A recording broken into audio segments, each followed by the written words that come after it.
acredito que também já estejamos no YouTube, a gravação. Portanto, eu queria iniciar, em primeiro lugar, agradecendo também a quem esteve presente conosco para o painel anterior, para os painéis anteriores, incluindo o dia de ontem. E, bom, eu sou a Alicia, sou secretária especial de Administração de Conflitos e Apoio à Diversidade do Núcleo de Estudo Luso-Brasileiro. Enfim, estamos aqui no nosso último painel do nosso 5º encontro do Dia Internacional da Mulher, um encontro que é muito importante para nós, em que procuramos trazer um debate sobre pautas e temas que nos são sempre muito caros. Portanto, bom, agradecer a todo mundo que está aqui mais uma vez, abertos à construção de um conhecimento participativo, abertos ao diálogo, à escuta. Então também queria agradecer em especial a doutora Luciana Boatê e a doutora Fernanda Martins por estarem aqui conosco. O painel, como nós estávamos aqui já nos adiantando nas conversas, mas basicamente nosso painel funciona com 30 minutos de fala reservado a cada convidada, e depois desses 30 minutos serão colocadas as perguntas que podem a todo tempo, inclusive durante o tempo de fala de cada convidada, serem colocadas no nosso bate-papo, e encerrado o tempo de fala de cada convidado, a nossa mediadora Rafaela irá então colocar as questões para que nossas convidadas respondam. E acho que é isso sobre as questões mais técnicas do nosso painel. Agradecer também quem está entrando agora. Bom, muito obrigada, estou muito feliz nesse nosso último dia e tenho certeza que vai ser para a gente fechar com chave de ouro. Então, passo agora a palavra para a minha colega pessoal e integrante da nossa CEACAD, Rafaela Venturim, que vai mediar nosso último painel, cujo tema é Mulheres e Cárcere. Obrigada, gente. Licença. Oi, gente, boa tarde. Primeiramente, muito obrigada por vocês estarem aqui com a gente. Esse é o último painel que a gente está promovendo na CEACAD, né? Durante esses 2 dias, a gente teve muitos papos super interessantes aqui sobre assuntos muito pertinentes e muito caros para nós enquanto mulheres. Então, agradeço muito que vocês estejam aqui agora para conversar com a gente sobre cárcere, né? Uma conversa um pouquinho mais difícil e dolorida, principalmente nesse momento da pandemia, mas é uma conversa da qual a gente não pode correr. Então, a gente está muito feliz com esse número de pessoas que estão aqui para conversar com a gente sobre isso, para pensar sobre a urgência dessa pauta. Estou muito feliz de ter aqui a professora doutora Luciana Boatê e a professora doutora Fernanda Martins, que são 2 grandes referências para mim. Vou começar me apresentando, não sei se eu falei meu nome, eu sou Rafaela Venturim, eu faço mestrado aqui na faculdade, faço mestrado em Ciências Criminais e sou antiproibicionista. Então, para mim, esse é um tema muito, muito especial mesmo. Então, estou muito honrada de estar aqui na presença dessas 2 grandes referências para mim, não só enquanto professoras, mas também enquanto, né, militantes e anti-cárcere. Eu acho muito importante. Então, vou começar apresentando-as e depois eu vou passar a palavra já imediatamente para a professora doutora Luciana Boatê. Não, Fernanda Martins, desculpa, a gente programou a ordem e a Fernanda iria primeiro, desculpa. Então, a professora Fernanda Martins, ela é doutora em Ciências Criminais pelo Programa de Pós-Graduação em Ciências Criminais da PUC, do Rio Grande do Sul. Ela é mestre em Direito pela Universidade Federal de Santa Catarina, na área de Teoria, Filosofia e História do Direito. Ela é bacharel e licenciada em História pela Universidade Federal de Santa Catarina e bacharela em Direito pela Universidade do Vale do Itajaí. Integrante dos programas de pesquisa CNPq, Criminologia, Cultura Punitiva e Crítica Filosófica, da PUC do Rio Grande do Sul, e Biopolítica, Gênero e Direito, do IMED. E ela também é pesquisadora em Gênero e Teorias Feministas. A professora doutora Luciana Boatê, ela é graduada em Direito pela UERJ, é mestre em Direito da Cidade, pela UERJ também, e doutora em Direito Penal pela USP. Ela é professora associada com dedicação exclusiva de Direito Penal e Criminologia da Faculdade Nacional de Direito, da UFRJ, coordena o grupo de pesquisas em política de drogas e direitos humanos da mesma instituição e é pesquisadora associada ao Laboratório de Direitos Humanos da UFRJ e professora do corpo docente do programa de pós-graduação em Direito pela UFRJ. Ela atua principalmente nos seguintes temas: direito penal, política de drogas, direitos humanos, gênero, encarceramento feminino, justiça de transição e direito penal internacional. Atualmente, ela também coordena o Departamento de Política de Drogas do IBCCRIM e é pesquisadora associada ao NEIP, Núcleo de Estudos sobre Psicoativos e do Coletivo de Estudos Droga e Direito, CDD. Então, sem mais delongas, vamos ao principal, né? Ouvir nossas convidadas, começando pela professora doutora Fernanda Martins. Então, pessoal, boa tarde a todas e todos vocês. Muito obrigada, quero iniciar agradecendo muito o convite da Milene, a oportunidade de estar aqui dialogando com a Rafa, com a professora Luciana. Eu sempre me sinto uma mulher de muita sorte, sabe? Porque eu tenho a oportunidade de estar sempre com pessoas que eu tenho uma admiração enorme e dividir conversas, diálogos, experiências com pessoas que, ao longo da minha trajetória, foram pessoas que eu sempre admirei, como a professora Luciana, e pessoas com as quais eu vou criando laços, como com a Rafa, com a Milene. Então, assim, é uma oportunidade de muito agradecimento. Então, fico muito honrada, é um prazer enorme estar com vocês, que a gente possa dialogar um pouco com um tema que eu acho que é super importante, mais do que nunca ser pensado, né? E eu vou fazer alguns comentários, né? Me deram 30 minutos, eu não sei se eu vou chegar nesses 30 minutos, então, professora Luciana, se tu quiseres, tu vai ter uns tempinhos de sobra aí para utilizar dos meus minutinhos. Eu vou fazer mais algumas provocações, tá, pessoal? Eu tenho algumas propostas de debate, eu sei que a Rafa estuda isso, sei que tem outras pessoas que estudam, então talvez trazer algumas provocações para a gente tentar costurar umas ideias juntas, né? Eu acho que a gente, passando esse pós-8M, um pós-8M, né, um 8 de março, com interrogações muito específicas sobre como que o mundo se sustenta, quem suporta a vida, o que significa isso hoje, né, no meio de uma pandemia, o que significa estar encarcerada no meio de uma pandemia, o que significa ser mulher no meio de uma pandemia. Então, assim, eu acho que essas são provocações que, mais do que eu falar de mulher e cárcere, primeiro que eu não sou uma pesquisadora de cárcere, né, eu nunca fui uma pesquisadora sobre o sistema carcerário. Eu sou uma feminista que estuda questões de vulnerabilidade radicais em que o sistema penal é um dos que suporta as maiores formas de produção de violência. Então, eu me sinto confortável para falar sobre esse tema, por isso, mas eu não sou uma pesquisadora de encarceramento. Então, por isso que eu prefiro fazer algumas provocações, dado que eu tenho condições de contribuir melhor, eu acho, assim. E é por aí que eu vou, mais ou menos, tá? A gente tentar pensar um pouco o 8M desse ano, tentar pensar 2 ou 3 eixos de diálogo de maneira específicos, pontuais, o que significa, né, uma pesquisa feminista no direito, o que significa falar de mulheres hoje no direito, em especial nas ciências criminais. Esse debate está superado, não está superado? Como que nós superamos algumas coisas, mas como nós estamos reforçando outras, né? Então,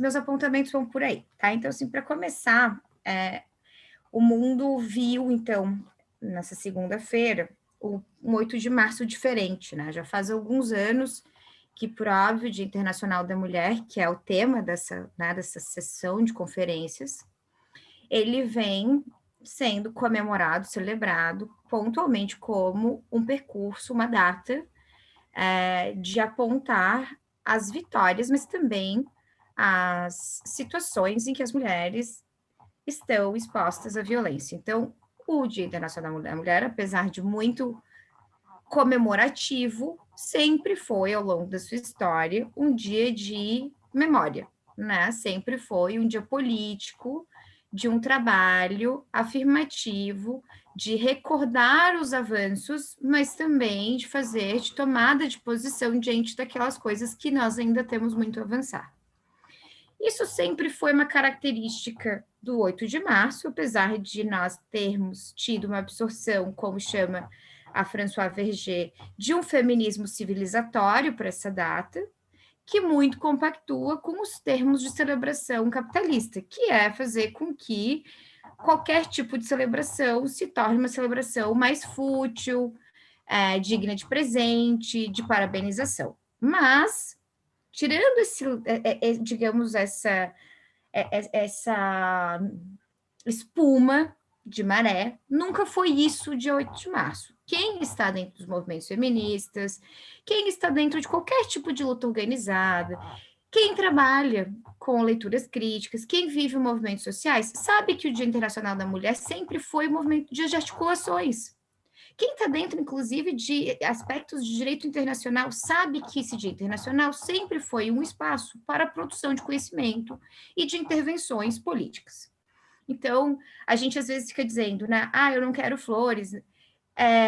Sim, isso virou, obviamente, a gente sabe, nos últimos anos, uma forma de fazer mercadorias, né, de todos os tipos de configurações políticas, mas por trás disso sempre teve. Então, não é de hoje também que a gente reivindica uma situação política para esse dia. Eu gostaria só de deixar esse parênteses, porque também é importante a gente não esquecer que tem muita história antes de nós, né? Às vezes a gente pega uns desdobramentos de debates mais contemporâneos, de achar que o que nós reivindicamos na internet, de movimentos mais recentes, estão sendo criados agora, mas não, isso é soma de lutas políticas muito antigas. Né? Eu penso que isso é sempre importante lembrar e dizer que o Dia Internacional da Mulher é político, é uma forma de rememorar o trabalho de todas elas também.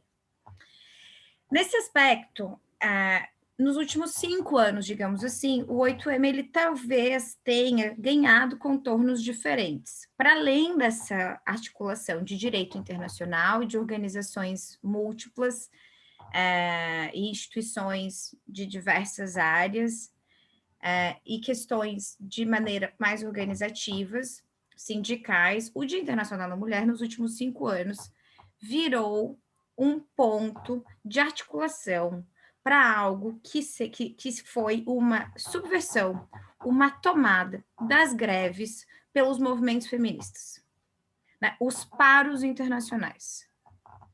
Inclusive, essa semana saiu um texto da Verônica Gago e da Luz Cavalheiro, são 2 argentinas, integrantes do Ni Una Menos, que fala sobre a politização, né? A reinvenção da greve através de experiências de corpos parados. O que isso significa e o que significa ter produzido isso, estar produzindo isso no 8E. Essas greves, pessoal, se dá muito articulada a um movimento que, em princípio, né, está conectado às companheiras da Polônia, em que elas, para discutir as condições de trabalho, as questões reprodutivas, fazem uma greve de mulheres. Isso é uma forma de dizer que nós não estamos fazendo só uma greve trabalhista, mas que as questões que nos debates de trabalho, ou seja, aquilo que se relaciona ao salário, fica subjugado, que são os trabalhos reprodutivos, como a gente chama hoje, que é muito conhecido, né, nos termos atuais. Ou seja, o trabalho de casa, o subemprego das faxineiras, das coletoras, de vários, assim, de toda uma cadeia de corpos feminizados, precarizados, que fazem com que o mundo se sustente e que a gente não considera nem trabalho. Então, parar enquanto mulheres nessa data e chamar isso de uma greve de mulheres faz com que a gente tenha a convergência de 2 lutas. E essa tomada de posição passou a conectar diversas outras experiências do mundo e que ficou de maneira mais conhecida com o movimento chamado Ni Una Menos, quando no caso de um feminicídio na região de La Plata, um pouco mais ao sul de Buenos Aires, uma companheira foi assassinada de uma maneira brutal, elas reivindicam que essa greve de mulheres, esses corpos de mulheres que param, devem ocorrer para dizer que nenhuma menos. Elas não estão colocando o feminicídio da companheira de forma singular. Elas passam a horizontalizar e entender que perder uma companheira afeta a todas.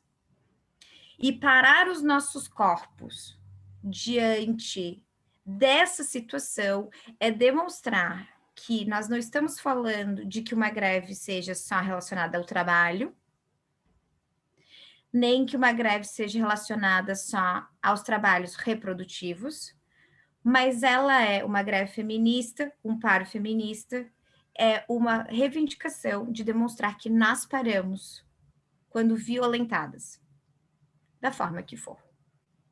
Por que eu trago isso? Porque o 8M, nos últimos anos, ele tem tido essa experiência, né? Uma tentativa de pensar como nós podemos fazer um strike, um paro, uma greve, sendo que somos nós que suportamos o mundo.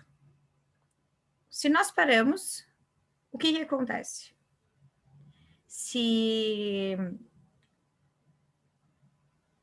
Foi muito bonito esse ano. Se vocês têm um vídeo rolando do Nilna Menos, que as companheiras camponesas estão com pés de alface na frente do Congresso, sacudindo o pé de alface. Porque é isso, assim, no Brasil nós tivemos, isso é uma coisa super importante também de nós dizermos, o Brasil tem uma tradição tão vasta de movimentos de mulheres organizadas, as mulheres atingidas por barragens, as mulheres camponesas, as mulheres ribeirinhas, as mulheres indígenas.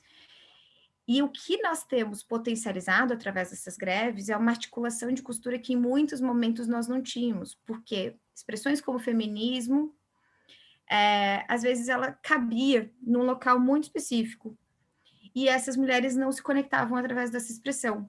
Mas reconhecendo uma discussão sobre mulheres, corpos feminizados e greve relacionadas ao trabalho, seja ele produtivo ou reprodutivo, faz com que a gente, e inclusive a própria ideia de violência contra esses corpos, faz com que todas nós, em alguma medida, encontramos o que nós temos de fundamentos contingentes, como diria Butler.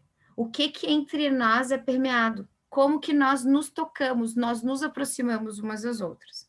E o 8M, digamos, nos últimos anos, essas greves passou a ter essa repercussão.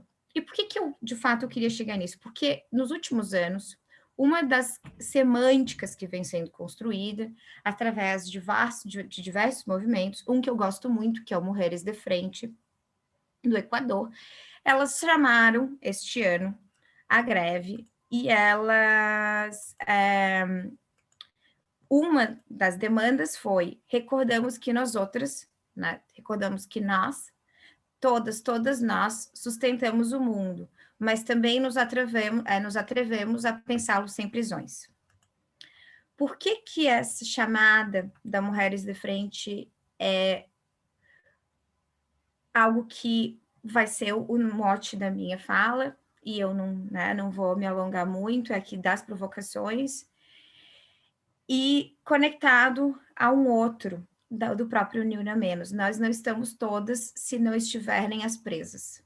Que isso também foi, há 2 anos atrás, um dos motes do Nilna Menos, falando sobre como se faz greve se os meus corpos estão aprisionados.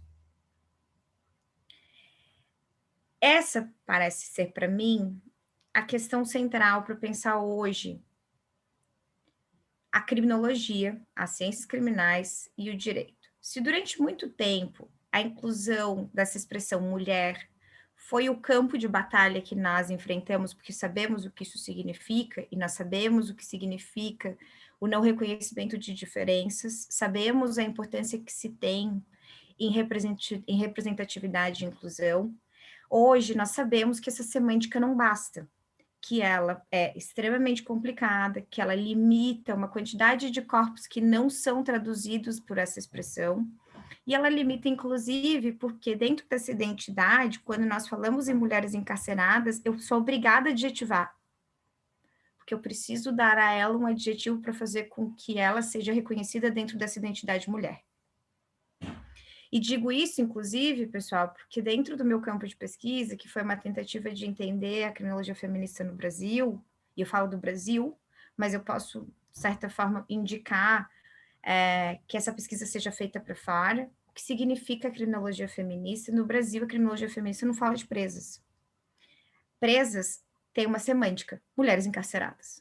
Nas pesquisas, nas chamadas de artigos científicos, nas chamadas de livros, nas sessões de periódicos criminológicos das ciências criminais, na CAPES, no CNPq, nas agências de fomento de pesquisa nacionais. E essa expressão não se dá à toa dela ser uma expressão própria.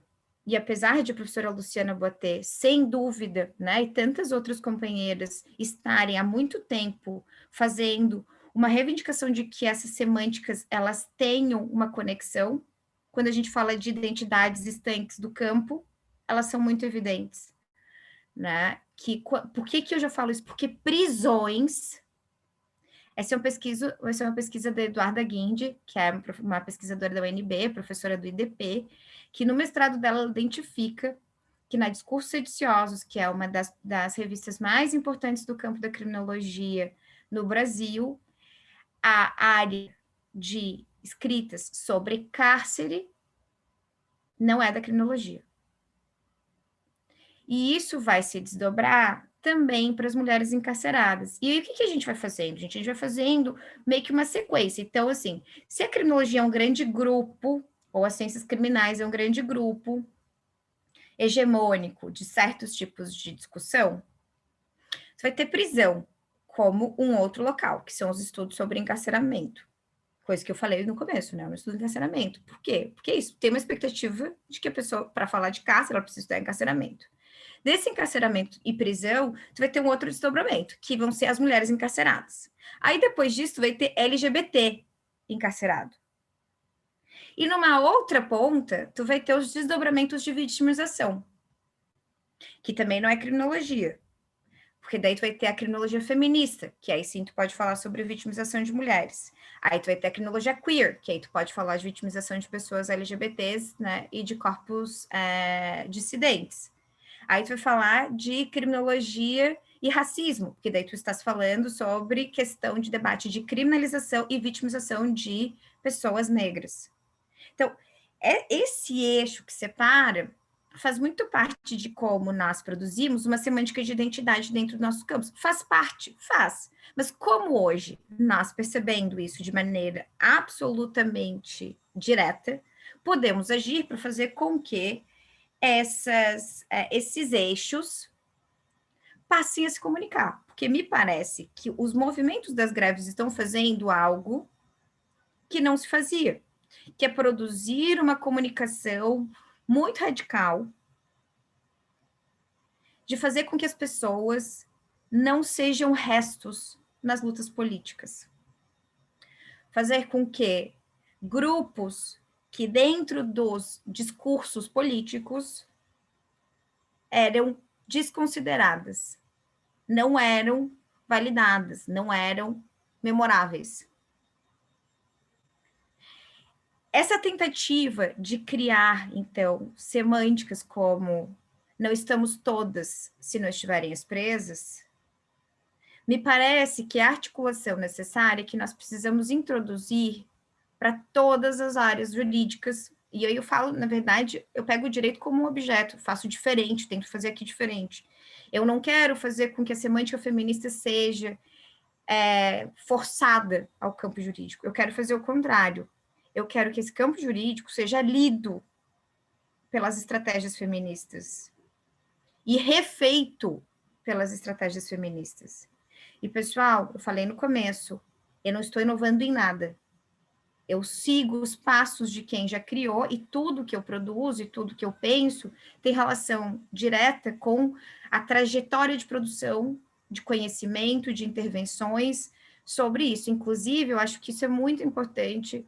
Há uma falência de memória, às vezes, entre muitas das feministas engajadas contemporâneas, das mais antigas, e não só das feministas de todos nós, né, de achar que a gente é a última bolacha do pacote, está chegando agora e fomos nós que criamos o rolê todo. Respeitem as produções anteriores, busquem entender onde nós estamos. Por quê? Porque se há uma mudança que se dá nessa forma de articular os corpos juntos, que são alianças políticas, é porque desde as Mães de Maio, mas daquelas antigas da Argentina, mas das Mães de Maio do Brasil, e de como se produz com as mais antigas, com as mais novas, como se faz política intergeracional, como se aprende a refazer aquilo que nós deixamos para trás, com os próprios erros. Se tem algo que o feminismo tem de mais potente, que para mim, sem dúvida, e entenda o feminismo, pessoal, nessa expressão, não é uma femocracia, tá? Eu acho que isso é algo super importante. A femocracia, mesmo que nós estejamos falando de uma femocracia feminista, ou seja, que é esse local em que as mulheres vão ocupar a política, a representatividade, quando nós falamos de feminismo, é algo que vai... Tem um texto recente do Paul Preciado que fala sobre isso, até daqui a pouco eu leio para vocês um pedaço, mas me parece que nada mais é do que escutar movimentos feministas que já estavam fazendo, que aprenderam com os percursos de alianças de corpos e que nós, em alguma medida, fazíamos com que isso seja sempre uma discussão paralela, uma discussão à parte. O feminismo negro ensina isso ao Brasil há muitos anos. Como se faz política de maneira comum. Por quê? Porque não existe a possibilidade de sustentar uma vida sem uma rede de apoio que sustente outra vida. Gente, assim, isso é tão engraçado. Não é engraçado, né? Mas é só para a gente lembrar que quando a Judith Butler fala de vulnerabilidade, ela está falando disso, tá? Que uma vida é indizível, insustentável, sem outra.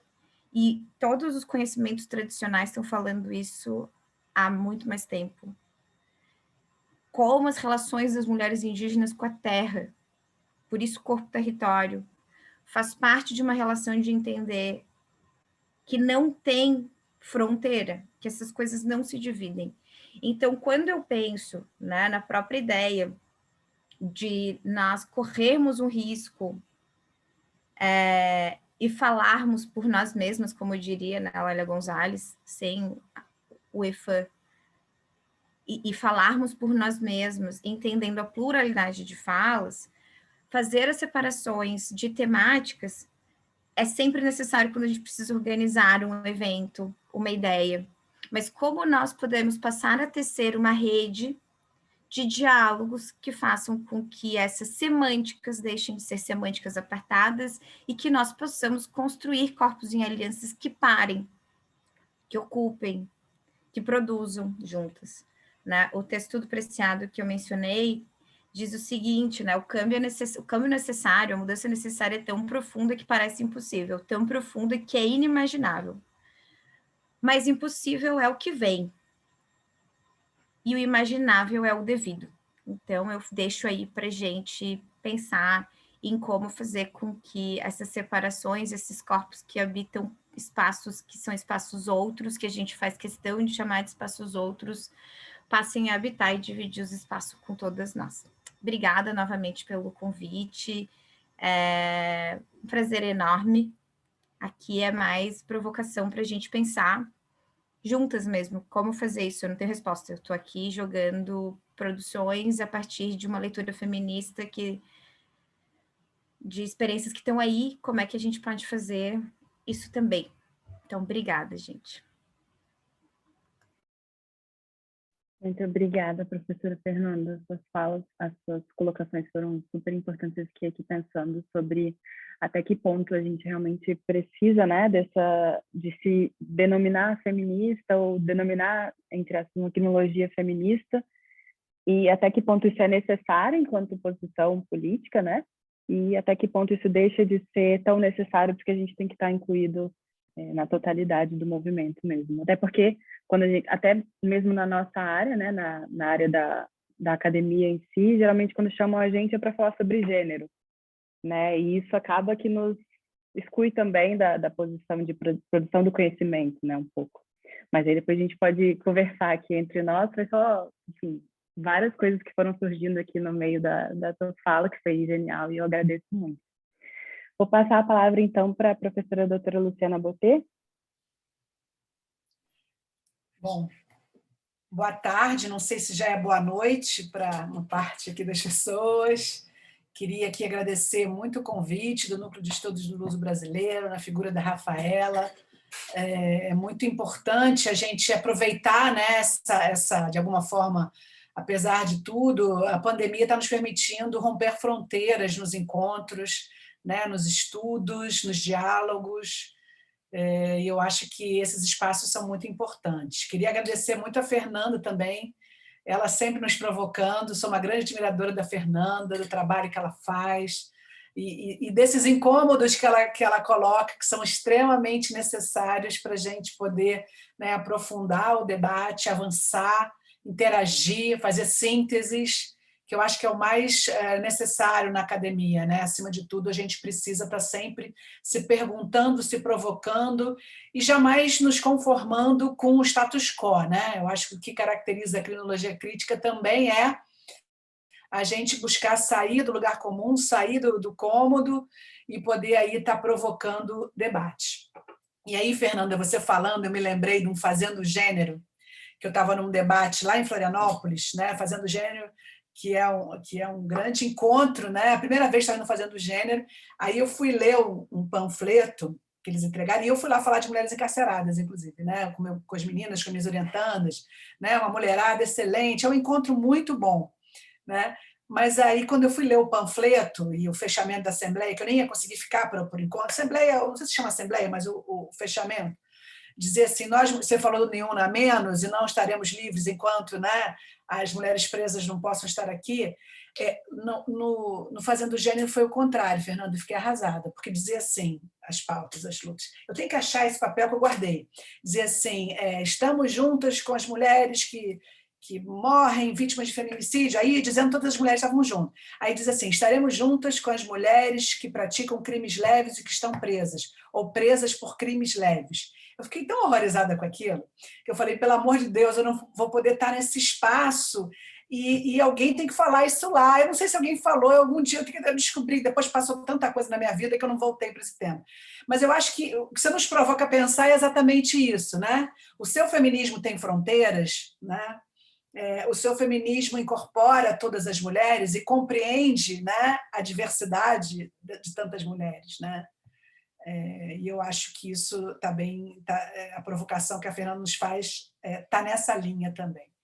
Eu acho, assim, um pouco mais, assim, colocando num ponto assim mais específico das mulheres encarceradas, esse foi um tema sempre muito marginal, né, para a criminologia, para o direito, mas também provocando aqui a importância de a gente falar das que vieram antes de nós, destacar o importantíssimo trabalho de Julita Lengruber, Cemitério dos Vivos. E eu perguntava para a Julita, por que não das vivas, Julita? Por que dos vivos? Ela até hoje não consegue explicar, mas acho que ela mudaria esse título se ela pudesse hoje. Temos aqui no Brasil também uma pesquisa importantíssima, né? Prisioneiras, da Bárbara Mussumessi e da Iara, e a gente tem também diversos trabalhos, estou falando isso da década de 80, 90, depois nós temos diversos trabalhos, e hoje é um tema que, se eu fosse testar todas as mulheres, né, que estão trabalhando, aí eu não daria tempo aqui nesses 30 minutos, o que eu acho que é algo muito importante também, né?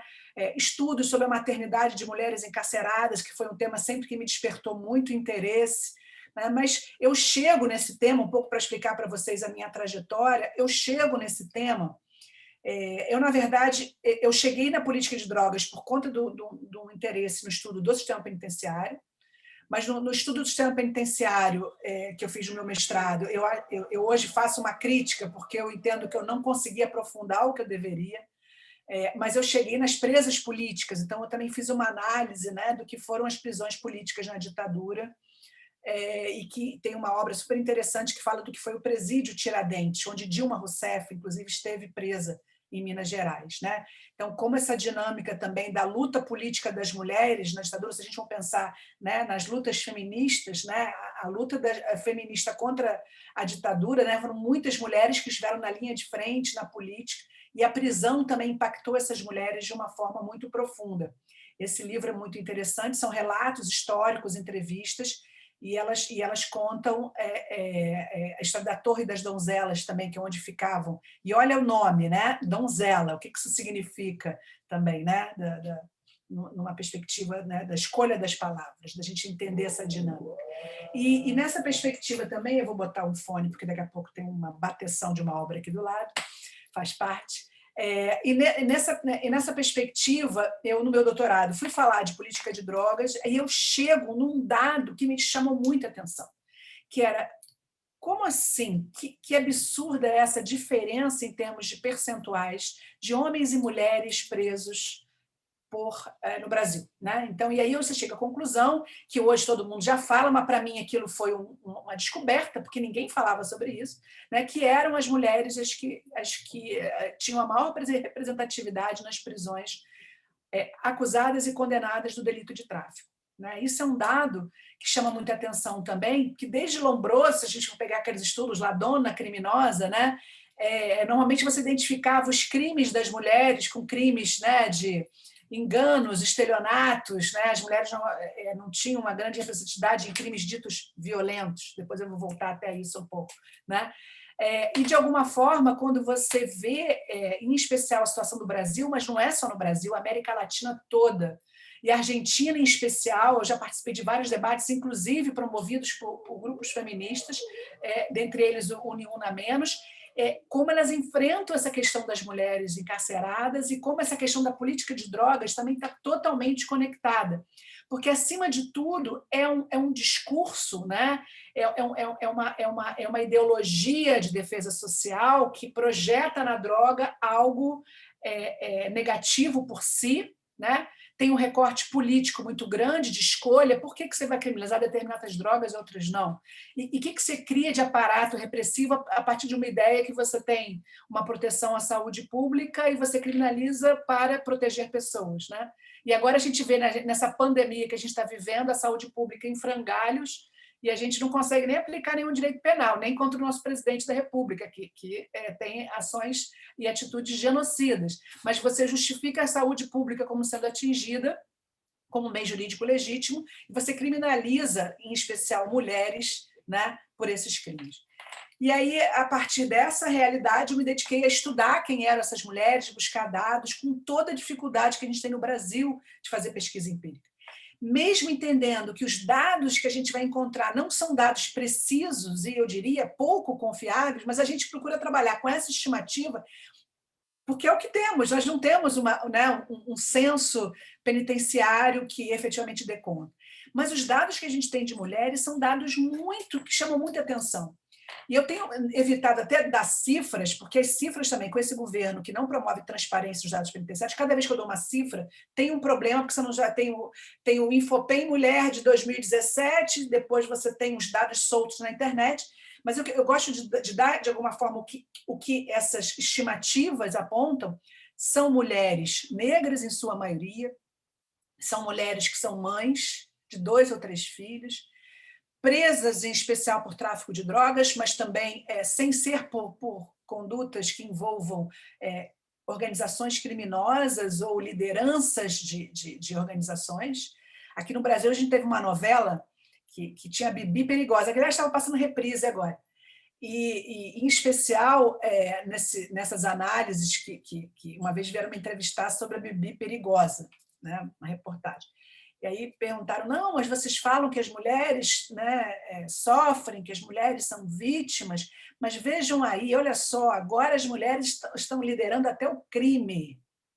Então, assim, o que é essa imagem, o que é esse estereótipo de Bibi Perigosa, que eu acho que a gente precisa até debater mais, Fernando, depois a gente pode marcar um debate sobre isso. O que são personagens que colocam as mulheres como grandes, ocupando espaços de poder e que ocultam a realidade da maioria dessas mulheres.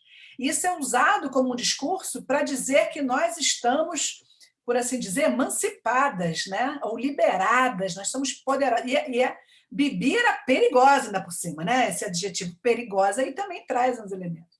Né? E isso sem falar que a Bibi perigosa tinha lá uma disputa com a outra mulher, né? Que eram as duas amantes do bonitão, que era o grande traficante, né? E eu, inclusive, sempre questionei essa lógica também, inclusive de mulheres que estariam encarceradas por amor, né? Porque também tem essa mítica, ou não sei bem como descrever isso, essa lenda urbana de que as mulheres se envolvem com crime porque elas se apaixonam pelos caras errados. E a mulher, quando se apaixona, ela faz qualquer coisa. E ela faz qualquer coisa, inclusive pratica crimes. E aí, porque fica né, essa imagem, que é uma imagem, acima de tudo, controladora, é uma imagem de controle das mulheres também. Né? Estou doida para ler o texto da Winnie Buena. A Winnie está trabalhando com essa ideia das imagens de controle a partir de Patricia Hill Collins, né? Que como são imagens que são criadas para nos controlarem e para estabelecerem também modelos ou estereótipos, né? Que supostamente representam todas as mulheres. E no caso das mulheres encarceradas, quando a gente vai olhar e vai entrar nas cadeias, entrar nos presídios para conversar com elas, exatamente o oposto, porque a gente também não pode esquecer da seletividade estruturante do sistema penal, né? Da seletividade estruturante, ou seja, quem está ali preso não é efetivamente quem está praticando crimes, mas sim esse aprisionamento, essa caracterização como uma pessoa privada de liberdade, um bandido ou um criminoso, ele é fruto de um processo, né, de seleção, que ele é político, que ele é machista, que ele é classista e ele é, acima de tudo, racista. Então, eu vi aqui na pergunta que alguém botou aqui, todo crime é político, todo preso é um preso político, todo crime é político, o professor Lilo Batista já falava isso. Não tenho dúvidas que todo preso é político, e Barata já nos falava de que, inclusive, essa seletividade ela é movida, né? Na crítica que Barata faz, citando vários autores, ela é movida por um processo, primeiro, de definição, o que é crime, né? Criminalização primária, na escolha de quais condutas vão ser criminalizadas, e, em segundo, um processo seletivo, estruturante do próprio sistema punitivo, que, a partir, né, de marcos legais, não necessariamente todos que praticarem aquela conduta previamente prevista em lei como crime, serão taxados ou estigmatizados ou selecionados ou aprisionados, mas sim você tem um outro processo de seleção, que vai ser a seleção a partir da atuação dos agentes de controle, né, das agências do sistema penal, para utilizar uma palavra do Zaffaroni. E, a partir dessa lógica, a gente também tem uma criminologia que pouco colocava essas questões a partir da questão das mulheres, a partir da questão da estrutura, que não é só uma estrutura que divide em classes, mas, em especial, que é marcada por uma opressão de gênero muito forte, em especial a questão racial, né? E, com isso, eu acho também que a gente tem que dizer, falar de mulheres encarceradas hoje no Brasil é falar de mulheres pobres, de mulheres negras, mulheres chefes de família, e a gente consegue avaliar nos dados do Brasil como aumentou o número de mulheres chefes de família desde a década de 80, ou seja, responsáveis pelo sustento dos seus filhos, mulheres essas também que, quanto mais pobres, mais filhos têm, apesar de a gente ter conseguido reduzir um pouco, né, esses percentuais, ainda tem uma questão que é uma questão de classe, aí sim, que a gente pode analisar em outro momento, mas a gente não tem, as mulheres não têm acesso, além do machismo, de todas as questões das famílias, do patriarcado, a gente também não tem um acesso na rede pública de saúde de anticoncepcionais, a educação sexual nas escolas ela é tabu, né? Então, isso tudo, quando a gente olha para a realidade do sistema penitenciário feminino, a gente vai ver que são aquelas mulheres que passaram por processo, acima de tudo, de muita violência.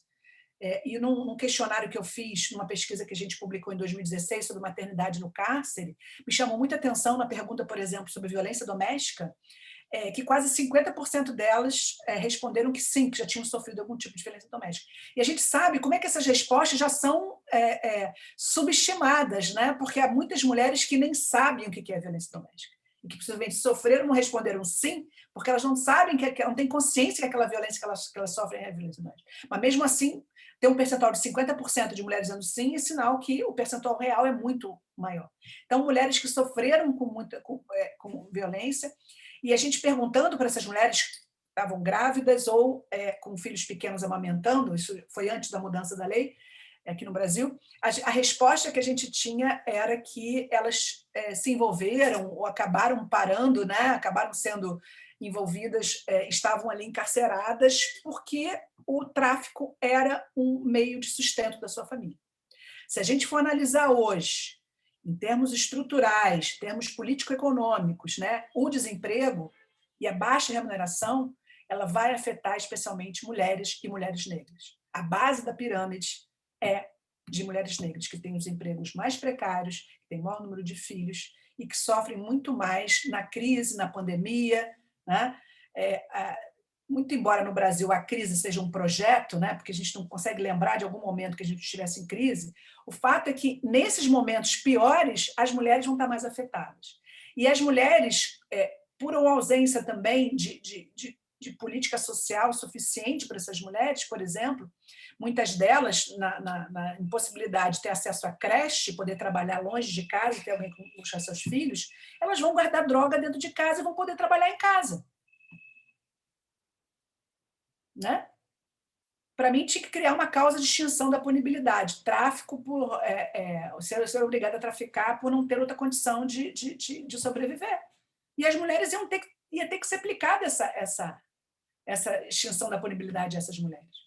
Vocês sabem que na Costa Rica foi feita uma alteração na lei que reduziu a pena para mulheres que eram presas levando drogas para dentro do presídio. Foi um escândalo. Costa Rica é um país bem interessante de ser estudado, as políticas de gênero lá são bem avançadas. Então, é o primeiro exemplo de país no mundo que reduziu a pena só para mulheres, que eram carregadas, né, que foram presas levando drogas para os seus companheiros dentro do presídio.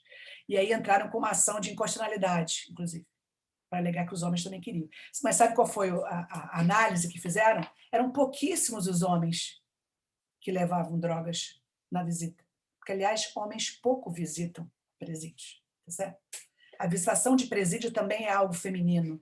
Você entra na fila de presídios, você vai ver milhares de mulheres, crianças visitando seus companheiros, seu marido, seus namorados dentro da prisão.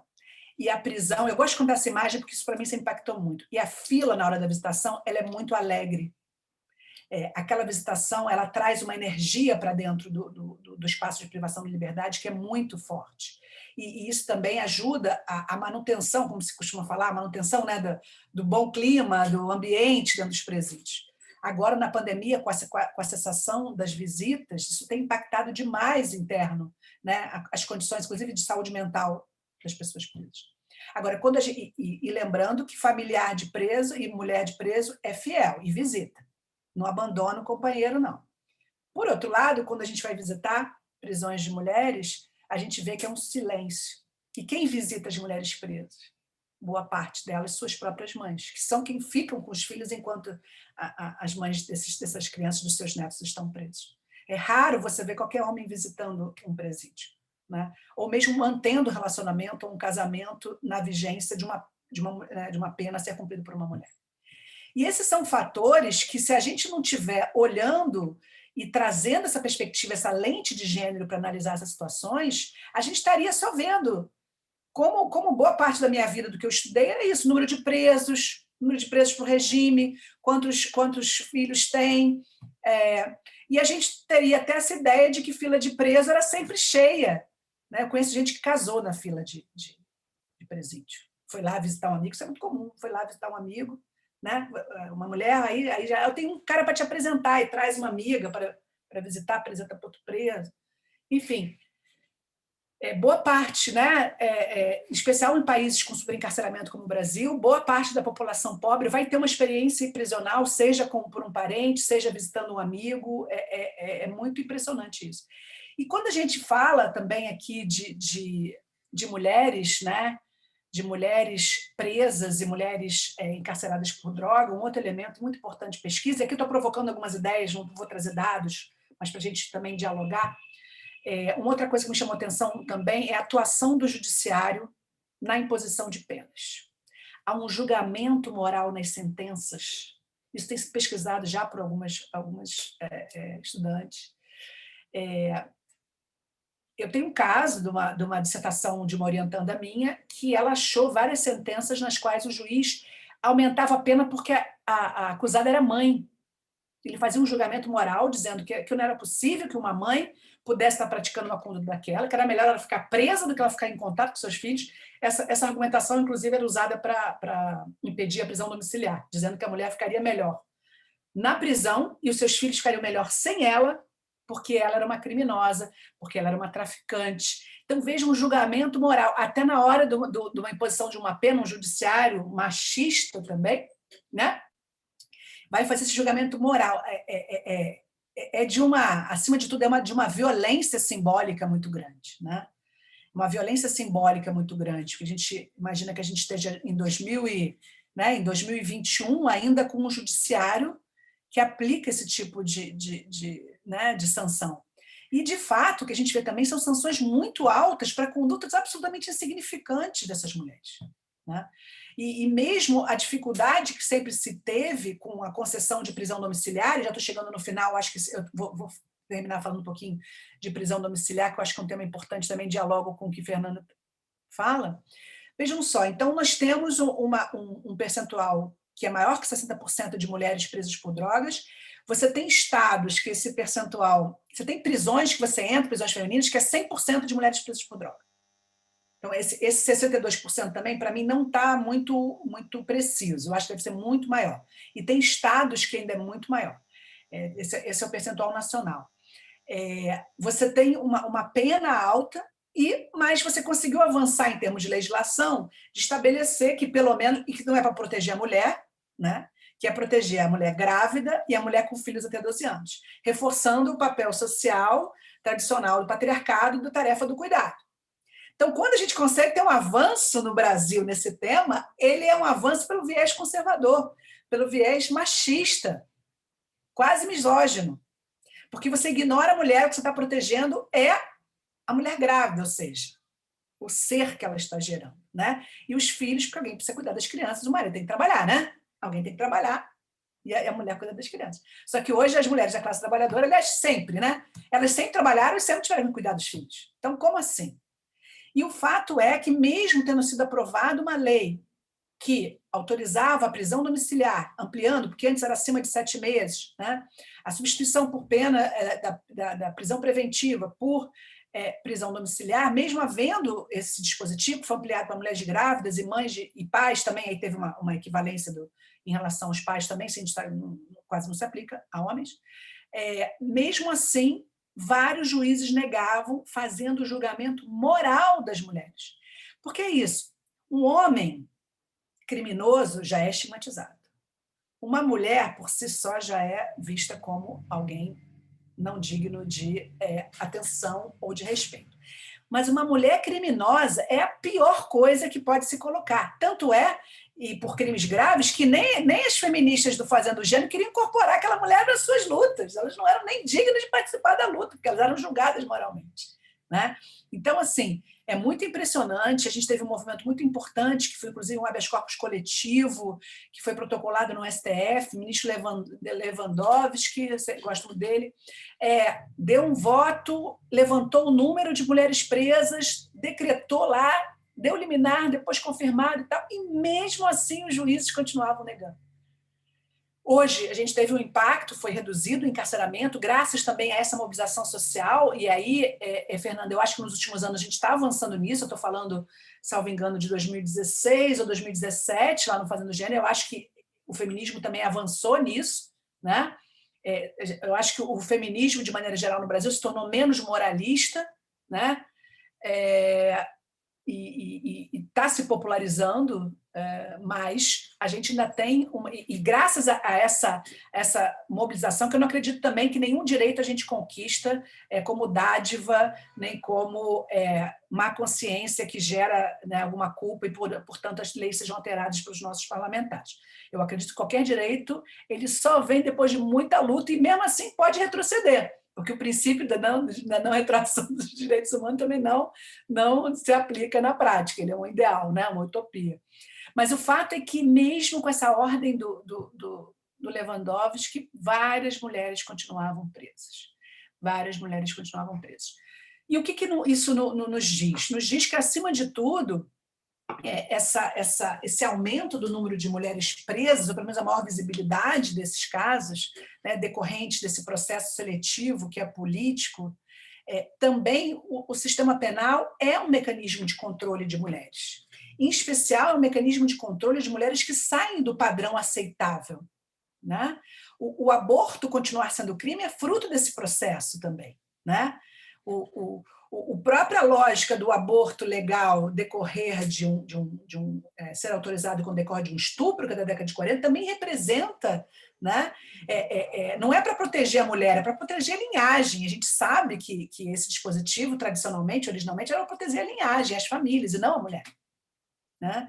Mas o que a gente vê hoje é que essa dentro, não só da criminologia, mas dentro, vamos dizer assim, da luta política, nós temos hoje uma grande potência de estar na academia, de estar nas disputas políticas. Eu que acabei indo para a política também, enfim, tenho procurado influenciar os debates e os projetos de lei que efetivamente foquem nessa especificidade que é ser mulher, estar encarcerada, ser mulher, ser mãe, estar privada de liberdade, ainda mais nas condições das prisões no Brasil.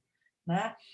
Tradicionalmente, as mulheres no Brasil que eram presas eram as putas, né? Porque também rompiam com esses padrões, né, da moralidade sexual. Nós temos hoje o tráfico de drogas, porque também essa mulher que pelo menos faz algum tipo de acordo e pactua, embora não seja uma grande traficante, ela contribui, ela trabalha para o tráfico, ela também vai ser julgada pelo tráfico também ser uma conduta, mesmo quando o homem a pratica, né, ter uma conduta que é reprovável moralmente. Mas o que me chama muita atenção, e nos diálogos, nas pesquisas com essas mulheres, foi uma pergunta que foi feita, até um estudo, Fernanda, eu gosto muito desse estudo, é um estudo que vai...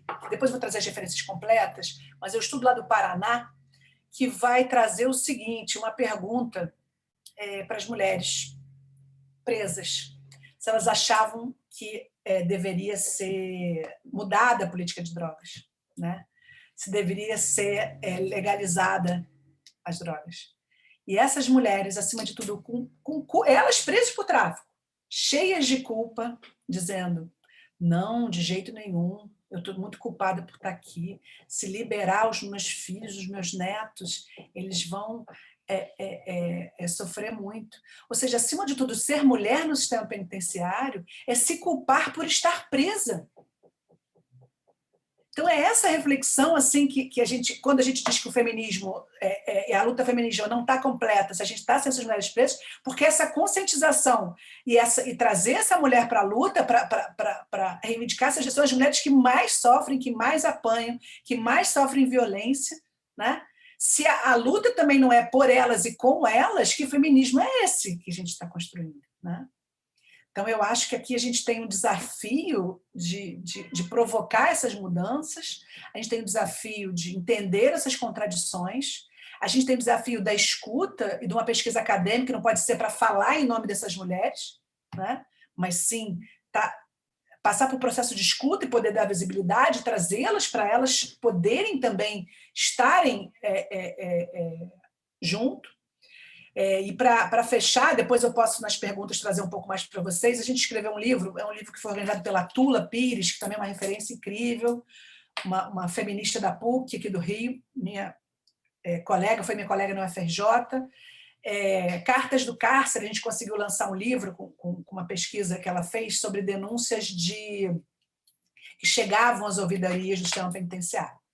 E aí, a minha parte, eu fiquei com as cartas das mulheres.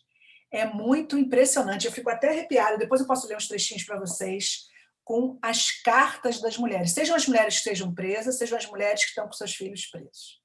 Acima de tudo, a palavra culpa surge tantas vezes, uma delas dizia assim, eu queria estar presa no lugar dele, porque o lugar do meu filho não é dentro da prisão, o lugar do meu filho é aqui onde eu estou. E outra mulher também, que essa foi presa por engano, por alguma confusão, que o filho deveria estar preso e ela acabou presa.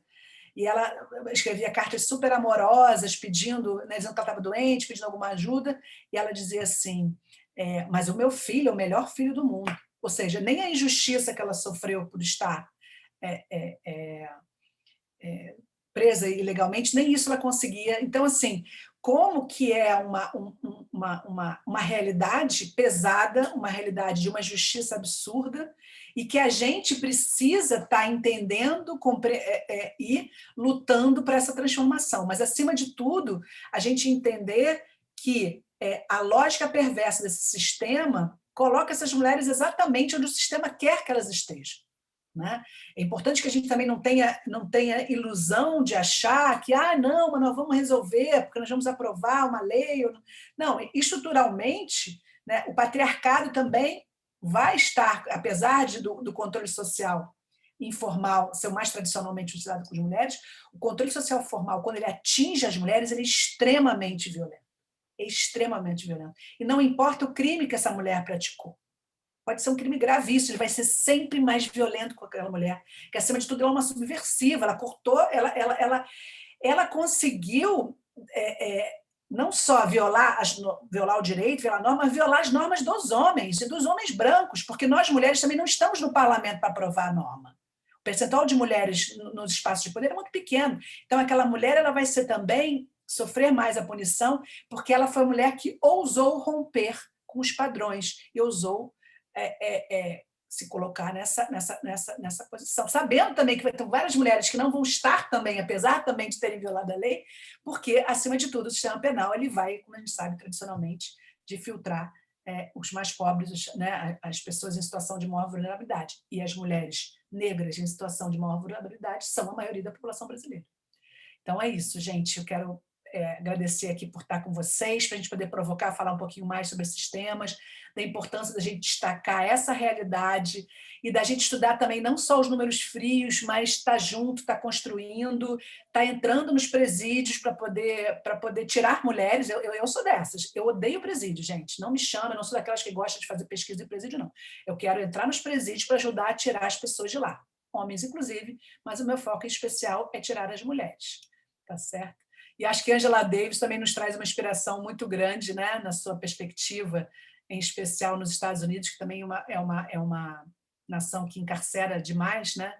E ela, como abolicionista penal, também acho que dá uma contribuição para a gente pensar também a prisão em si como uma instituição a ser abolida.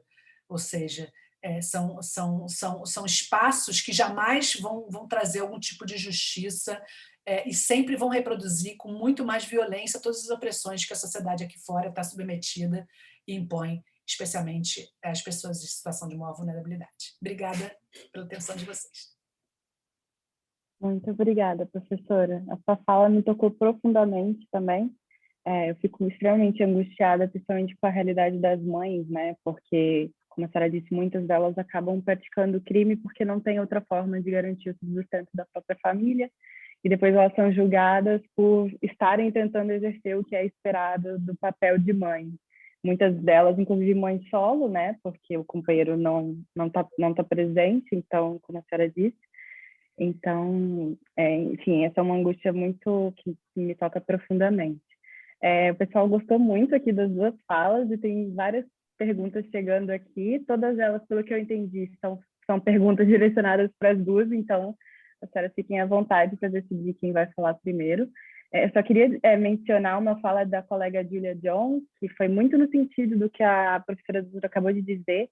É uma citação, eu não sei direito de quem, ela não menciona, mas se um dia eu me alistar no tráfico do morro, é porque a Lei Áurea não passa de um texto morto. Eu achei essa citação extremamente potente, eu acho que é bem por aí mesmo, né? Então, vamos começar com a pergunta. A primeira é da colega Alicia, e ela pergunta: professoras doutoras, tenho uma dúvida que me assombra há muito tempo. Não, desculpa, eu estava na segunda já. Quando falamos de que todo preso é um preso político, penso que isso se acentua com a sobreposição das opressões. Quando falamos de mulheres negras, queers, me parece que a criminalização é, na verdade, desses corpos subalternizados. Podemos dizer isso? Tu quer fazer uma rodada, Rafaela, para a gente responder? Então, posso colocar 3, e aí eu espero falar. Pode ser? Então, tá. Então, a segunda pergunta tenho uma dúvida que me assombra, também da Alicia, me assombra há muito tempo. O que podemos fazer? Não vejo nas reformas uma alternativa, porque o que a experiência, tanto brasileira quanto lusitana, nos mostraram é que as reformas operam efetivamente como um verdadeiro acelerador de encarceramento. Exemplo disso foi a criação dos juizados especiais criminais, que, sob a prerrogativa de trazer alternativas à punição, o que fez, na verdade, foi acelerar o processo de encarceramento. O que podemos fazer para que as reformas não continuem sendo o braço do Estado para o encarceramento em massa? E aí, para finalizar essa parte também da Alice, 3 perguntas da Alice, temos também das mulheres não encarceradas, mas que são afetadas direta e abruptamente pelo cárcere, que são as mães das pessoas que estão encarceradas. Como acolher essas mães num cenário de criminalização das mulheres que lutam por justiça?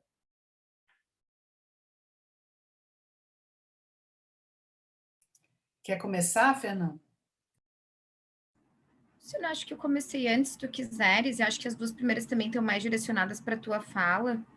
E aí eu dialogo contigo na sequência, eu também tenho várias questões para dialogar com a tua fala, então acho que fica... Acho que vamos aí. Acho que começa, daí depois nas próximas eu inicio, acho que é mais fácil. Né? Perfeito.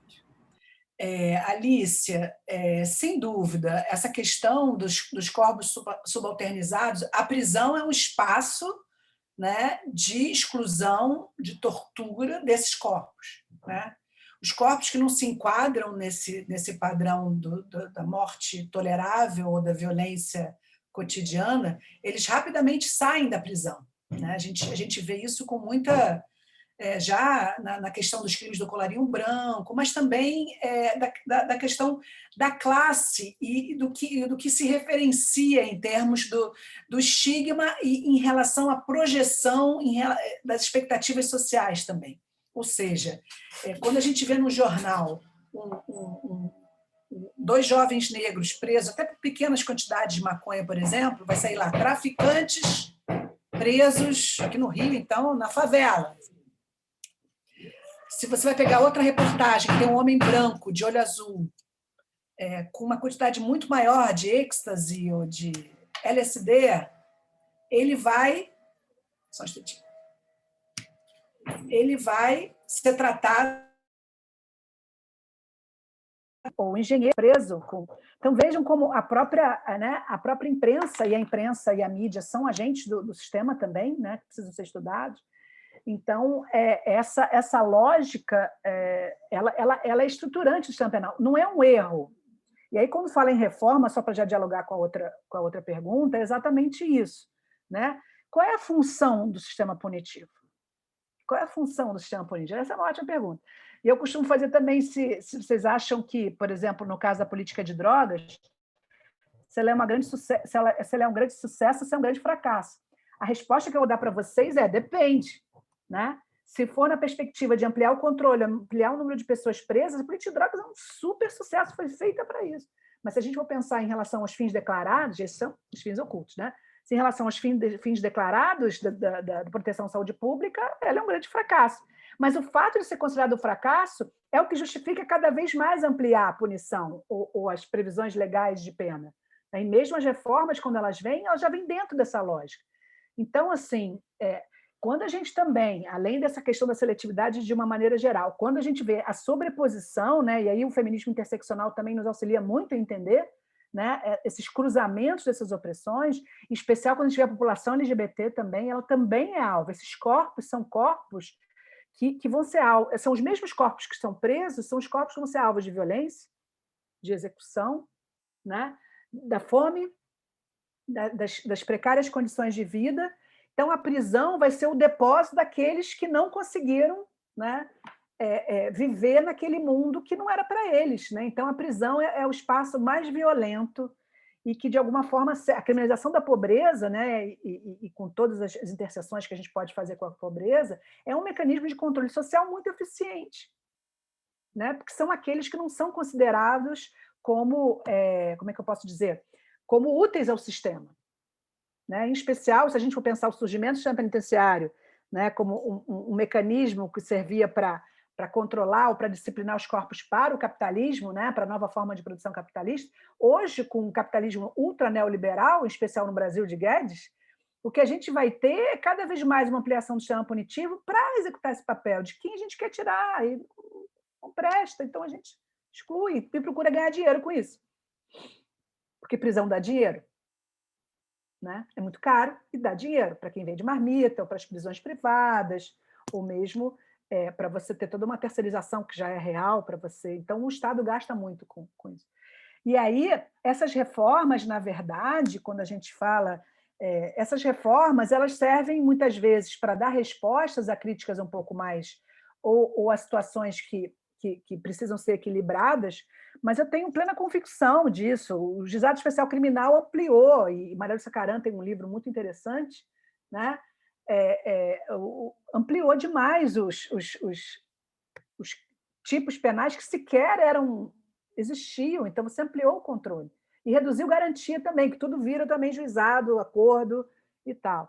Então, de fato, a lógica é do encarceramento, a gente não tem previsão de redução do encarceramento, e mesmo as medidas alternativas, ditas alternativas, elas são medidas que são pouquíssimo aplicadas. E aí também, só não vamos só botar a culpa no judiciário. Um minutinho.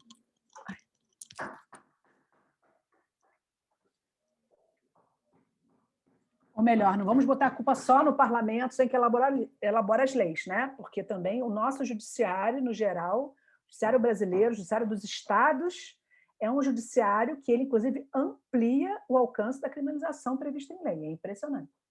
E fora, que eu acho um outro exemplo muito sério para falar sobre isso, que é a questão dos presos provisórios. Esses mesmos corpos que ocupam, que sofrem violência, que não recebem, que sofrem com a desigualdade, eles são aqueles que não vão ter direito à presunção de inocência. Porque o crime que mais encarcera é tráfico e roubo. No caso do tráfico, 90% das prisões é em flagrante e as pessoas continuam presas. Não tem nem pena alternativa, nem audiência de custódia consegue soltar. E as mulheres sofreram muito com isso também, porque como o tráfico era crime hediondo e estava naquela perspectiva da prisão em flagrante ser automaticamente convertida em prisão preventiva, você tinha mecanismo. E aí, no caso das mulheres hoje, ainda tem um outro elemento, que é você alterou lá a Lei 11.343, parágrafo 4º, redução de pena. O que os promotores fazem é denunciar pelo máximo do crime, ganha uma capitulação que não autoriza, que projeta uma justificativa de uma condenação alta, portanto, não legitimaria uma liberdade, né, provisória, e aí chega no final do processo, as mulheres são condenadas a penas alternativas, mas elas já cumpriram o processo todo presas. Eu costumo dizer para os meus alunos que o Brasil é o país o seguinte: enquanto vale a presunção de inocência, o réu fica preso. Depois que ele é condenado, ele é solto para pena alternativa. Essa é a lógica. É prender sem culpa.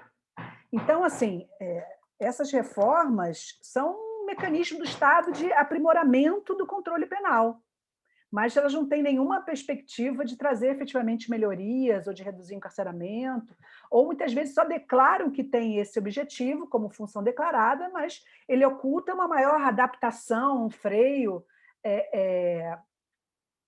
mas que é como, né, tem um conto italiano que é Il Gattopardo.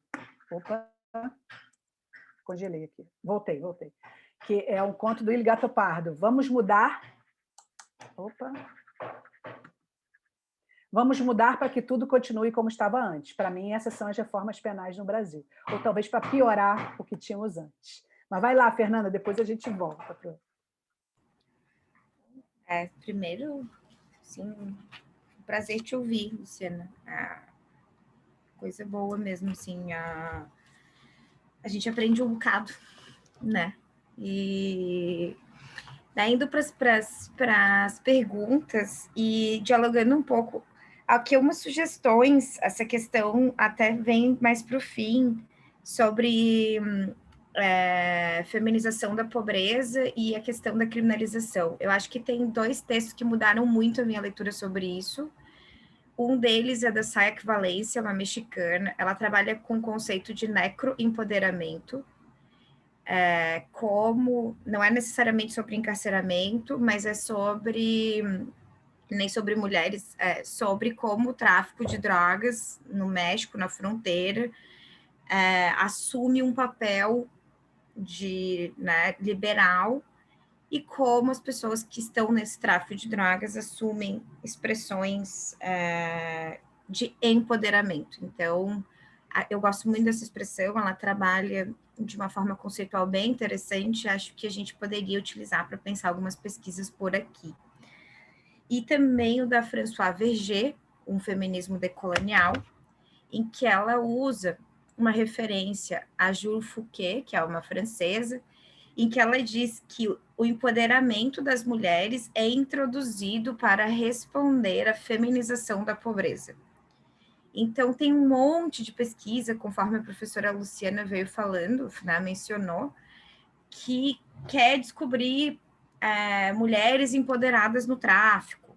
Por que que as mulheres, sabe, buscando a causa das mulheres no tráfico de drogas. E eu penso que se a gente seguir nessa leitura de empoderamento, o que isso significa, por que a gente fica buscando expressões como resiliência, empoderamento, por que a gente naturaliza essas expressões nessas mulheres, nessas condições, talvez tenha uma pista muito interessante para a gente mudar o foco de algumas pesquisas sobre mulheres e cárcere. Né? Assim, acho que tem muita coisa para pensar. Quando nós vamos falar assim, sobre esse movimento feminista, e assim, Luciana, eu concordo plenamente contigo, esse feminismo de hoje, né, esses feminismos de hoje, a minha pesquisa ela é um fruto disso, tipo, de novos contornos, de novo debate, tipo, assim, eu não faço isso porque, né, foi o que eu falei, não sai do nada, é porque tá aí, são expressões diferentes que estão diante de nós, a questão do feminismo antipunitivista, olha também que está o Renfa no Brasil, coisa que há 5 anos atrás a gente sabe que não teria. O que teria? Teriam mulheres falando sobre vítimas de violência doméstica, que sempre teve. Então, sim, e que vai continuar tendo, porque nós somos massacradas, mas a importância é que a gente tem que entender, que a professora Luciana mencionou, as pessoas que são vitimizadas pela violência são as mesmas que são encarceradas. A pergunta é, por que são as mesmas? E como produzir pesquisa que vinculem umas às outras violências? Como nós vamos produzir essa conexão? Como que nós vamos fazer com que essas relações sejam dadas e pensadas em conjunto? Né? Então, essa questão da feminização da pobreza, do tráfico de drogas, o fato da creche, Luciana, e as mães trabalharem, a precarização dos serviços públicos, e esse é um troço que pessoal, aí tá o foco, né? Tipo assim, como é que nós vamos trabalhar e pensar? Eu acho que esse é um caminho, inclusive, também dialogando com a tua fala. Em Santa Catarina, eu tive uma aluna que fez uma monografia sobre analisando os casos em que foi negado o HC para as mulheres presas, né? E todos diziam que elas estavam, todos não, mas assim, 93%, que elas estavam melhores sob os cuidados da VA, ou se elas estavam sendo cuidadas por pessoas fora da prisão, elas não eram indispensáveis. São esses os termos. Então, tipo, a expressão é que elas sejam, né, indispensáveis para a manutenção do lar. Se alguém está cuidando, tipo assim, então, beleza, filha, tu é dispensável. Esse é em Santa Catarina foi isso. E agora sobre as perguntas, né? Eu acho que a professora Luciana respondeu super bem a questão de prisão política. A minha questão, que é uma questão muito interessante hoje, por isso que eu coloco como posição feminista, o que é política, né? Tipo, por que nós colocamos política como um campo apartado, ou seja, preso político é aquele saco, né? Então, assim, o que é política? Acho que é outra. Eu sou a pessoa das perguntas, tá, pessoal? Muito menos das respostas. Então, acho que essa é uma pergunta importante para a gente começar a fazer essas relações. E alternativa à punição, quando a gente fala em reformas punitivas, a gente não está falando de alternativa à punição, a gente não está falando de alternativa ao poder punitivo. Quando nós começarmos a falar sobre alternativas ao poder punitivo, ou seja, desinstitucionalizar o conflito, criar uma nova semântica para as relações, produzir enfrentamento e resistência por outras formas de estratégias coletivas, aí a gente está falando de estratégias à punição. Eu penso muito nos movimentos feministas como estratégias à punição. No Nino a Menos se discute o que é uma justiça patriarcal, uma justiça... Mas elas estão deixando muito claro que a semântica delas não é punitiva. A Renfa também faz isso. O como, amparando e pensando como crianças, como produzir estratégias em conjunto que não ceda espaço a semântica punitiva. Aí eu vou fazer o merchan, tá? A minha tese, que se chama Feminismos Criminológicos, ela propõe uma leitura de vários movimentos que estão fazendo, movimentos feministas estão fazendo isso. Movimentos como a Renfa, o Ni Una Menos, Critical Resistance nos Estados Unidos, o movimento de mulheres mexicanas que, né, me cuidam minhas amigas, não a polícia. Então, assim, esses são mapeamentos de estratégias feministas que estão mostrando que o abolicionismo já é uma prática e não uma utopia. Então, acho que a gente só teve uma tendência sempre muito de pouca criatividade para olhar as coisas, e a gente não tem mais essa oportunidade de ser pouco criativo, a gente está vivendo, né, os contornos do limite do absurdo. Então, penso que o sistema penal é exatamente esse limite que beira todos nós olharmos o absurdo de frente o tempo inteiro. Então, penso que é por aí. E um dos movimentos é o que a Alicia, se eu não me engano, foi a Alicia também que perguntou sobre como acolher mães, né? Mas se tem movimentos que falam sobre estratégias antipunitivas, de reparação, de cuidado, de aliança, são as mães. Mães de desaparecimento forçado. No México, mães que tiveram filhos encontrados em covas coletivas, nos mass graves.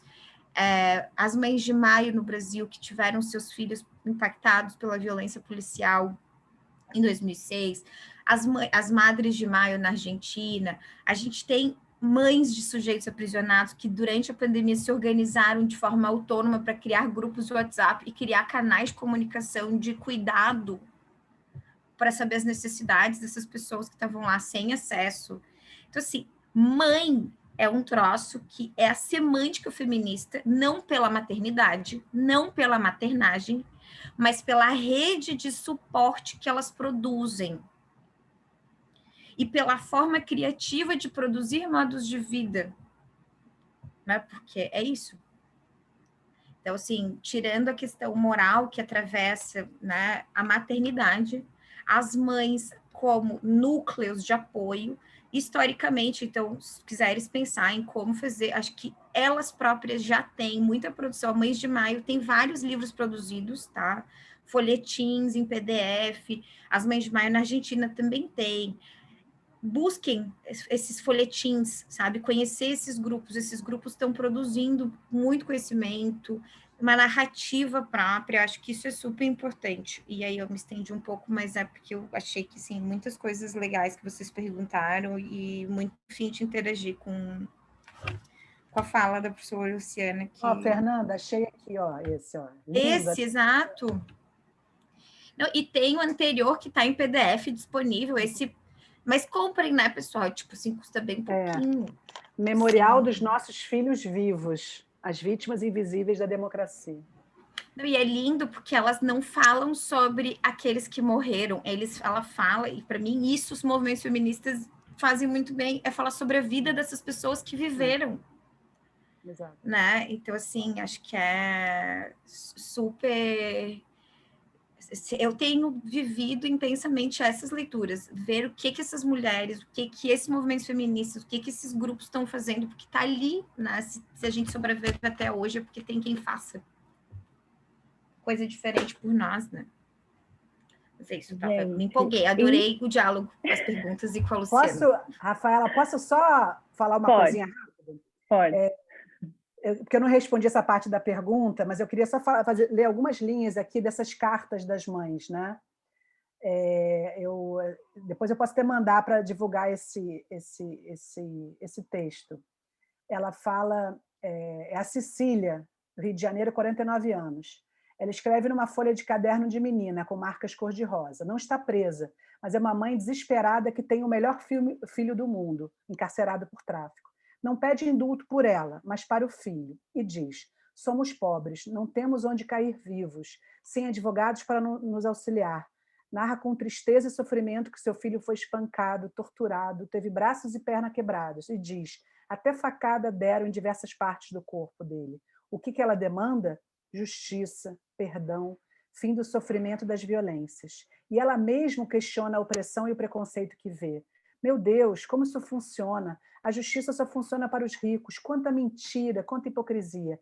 Cadeia é comprovado que é somente para negro, pobre, favelado, de cabelo duro. São várias como essas as cartas.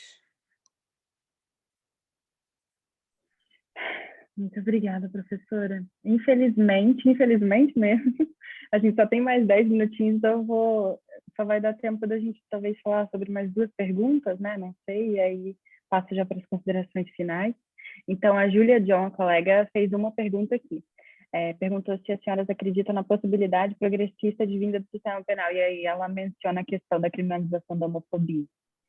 E a Bruna Lebre perguntou, em termos de legislação, quais seriam os próximos passos a serem dados para uma maior visibilidade desses grupos de mulheres, tanto as encarceradas como aquelas que têm seus maridos encarcerados e outros grupos citados pelas professoras, para uma melhora na qualidade de vida de forma efetiva. Como essas duas são parecidas, acho que dá tempo de mais uma. A terceira pergunta é da colega Amanda Barros. Ela gostaria de saber quais são os posicionamentos em relação à atuação policial direcionada às mulheres, em sua maioria negras e periféricas. Alguma dica ou solução para essa seletividade? E aí a gente tem 9 minutinhos.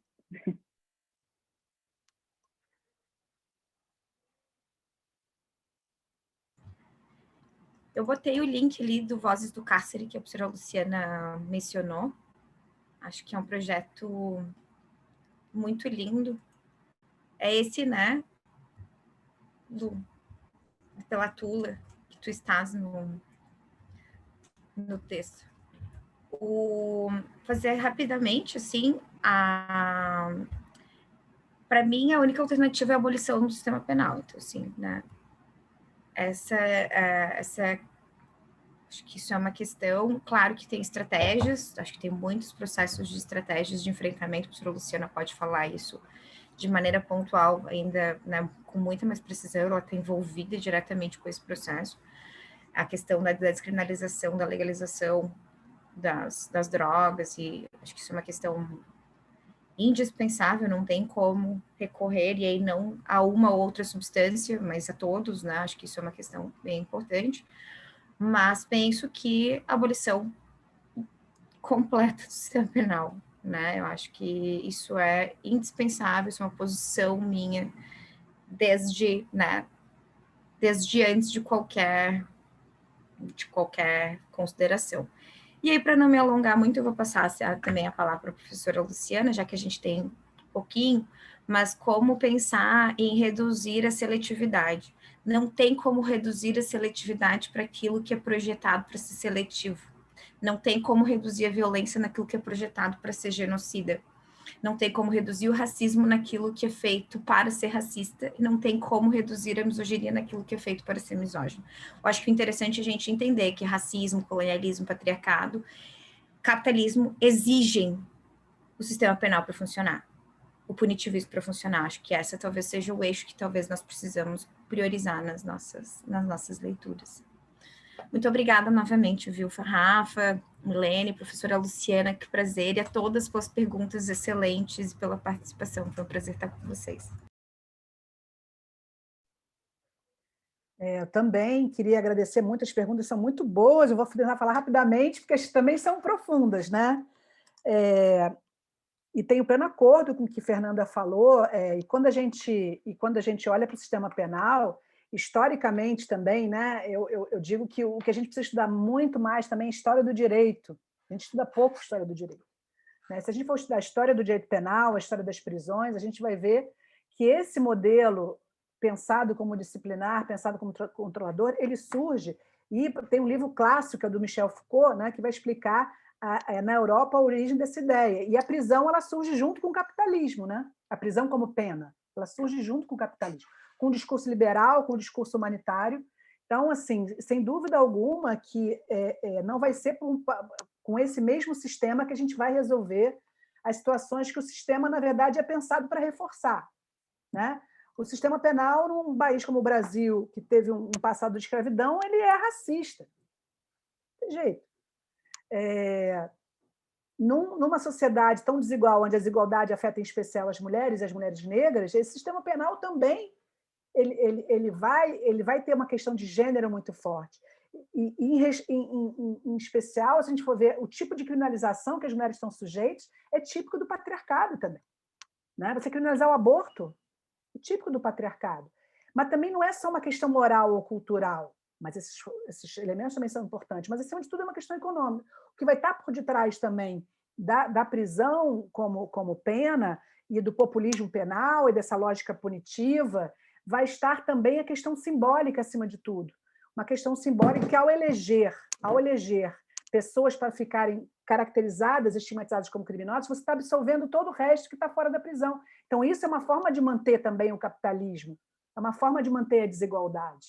Porque aí quem é criminoso não é o Sérgio Moro, não são os procuradores. Né? O criminoso é o bandido da favela. Mas o que as elites fazem é absurdo, mas isso não é visto como crime. Aliás, também recomendo, leiam Sutherland, na coleção do Instituto Carioca de Criminologia. Né? E aí a questão também, um outro debate que não vai dar tempo de fazer, vou correr aqui, mas que eu gosto muito de fazer, que a gente pode depois marcar outro dia, né, Rafaela e Fernando, a gente marca outro dia, que é a questão dos próprios movimentos sociais, né, contra-hegemônicos, apelarem ao direito penal buscando proteção. Isso vai desde a questão do feminismo buscar também no punitivismo a questão da solução da violência contra a mulher, da violência, né, do fim da violência contra a mulher por meio do sistema penal, assim como mais recente essa questão da criminalização da homofobia, como foi a questão da criminalização do racismo na década de 80 com a Lei K.O. O que eu posso dizer para vocês, e eu falei também já isso, me entrevistaram na época da aprovação da criminalização da homofobia pelo Supremo, e aí me apresentaram assim, a voz dissonante da esquerda. Sabe, Fernanda? Eu sou a voz dissonante da esquerda, porque eu sou abolicionista, porque eu sou crítica. Eu falei, gente, dissonante, né? A esquerda dissonante sou eu. Por quê? Porque toda a esquerda, inclusive, estava pedindo a criminalização da homofobia. E eu ponderei, e aí eu acho também que a Audre Lorde nos ajuda, que não vai ser com as mesmas armas do Senhor que a gente vai derrubar a Casa Grande. Então, não vai dar para falar muito sobre isso, mas acho que essa frase diz bem. Essa ferramenta do sistema punitivo não é uma ferramenta para a proteção das minorias, para a proteção das classes mais vulnerabilizadas, dos pobres, das mulheres, dos LGBTs. Embora, do ponto de vista simbólico, muitas vezes esses movimentos e essas demandas, que são legítimas, eu também não quero aqui fazer uma crítica, parte também da criminologia crítica, critica nesse sentido de deslegitimar a demanda, não quero deslegitimar, mas eu acho que o nosso papel, como nós críticas abolicionistas, é chamar atenção para a contradição que é esperar que o próprio sistema penal possa proteger essas pessoas. Né? Agora, eu, por exemplo, defendo a qualificadora do feminicídio, porque isso pode gerar política pública. Para mim, o que deveria ser feito seria justamente você colocar os crimes motivados por LGBTfobia, por transfobia, por homofobia, dentro de categorias que você pudesse conseguir ter uma lógica de saber, de conhecer esses crimes. Ou seja, você poder ter qualificação, enquanto a gente não abole o sistema penal, que a gente possa ter esses crimes separados, inclusive para gerar estatística na polícia, até para poder ser usado para denúncia e, eventualmente, para uma política pública que possa trabalhar com aquela realidade. Então, assim, de alguma forma, que eu acho que a gente precisa mais nesses crimes que envolvem, em especial, a LGBTfobia, são dados, são pesquisas da realidade. O mero simbolismo não vai resolver, como não resolveu o racismo. O racismo é crime desde a década de 90, 80. Não reduziu. Não, na verdade, o direito penal não protege nada. É melhor, ele protege os poderosos. Então, não podemos esperar do direito penal que ele nos proteja. Nós precisamos saber lidar com ele enquanto a gente não abole o sistema punitivo, em especial. Né? Pensando que há outros mecanismos. Mas entendendo também que, para a gente abolir o sistema punitivo, a gente tem que abolir o capitalismo junto. Porque, como bem disse a Fernanda, não vai poder, enquanto houver capitalismo, vai haver sistema punitivo, porque ele vai ser necessário para equilibrar. Né? Inclusive as demandas por transformação, porque, acima de tudo, o direito penal também é utilizado para conter movimentações de transformação da ordem capitalista. Rafael Braga, criminalização da política, criminalização de movimentos sociais, a gente sabe também como é que ele é instrumentalizado. Gente, mas a polícia também seria um outro, a gente vai conseguir falar aqui agora, né? A polícia seria um outro debate, mas, sem dúvida, a polícia também ela traz, na sua cultura institucional, em especial ditatorial, autoritária, traz essa lógica que ela vai ter o foco mesmo naquele que deve ser controlado. Então, a polícia é treinada para matar, ela é treinada para selecionar esse tipo de pessoa, e a gente também tem que lutar por uma grande mudança nas polícias. Também eu sou a favor que a gente não tenha polícia, espero não vai ser, talvez, eu não consiga viver para ver isso, mas eu acho que o fim da polícia também é uma luta que a gente tem que fazer. Agora, enquanto a gente não abole a polícia, e aí é o que tem sido o debate parlamentar aqui, proteção, redução de danos. A gente pode fazer redução de danos com legislação, né? Proteção, cobrar a responsabilização da violência policial, né? No caso de questões que envolvam mulheres e o sistema penal, eu acho que tem como a gente pensar em medidas que possam reduzir os danos.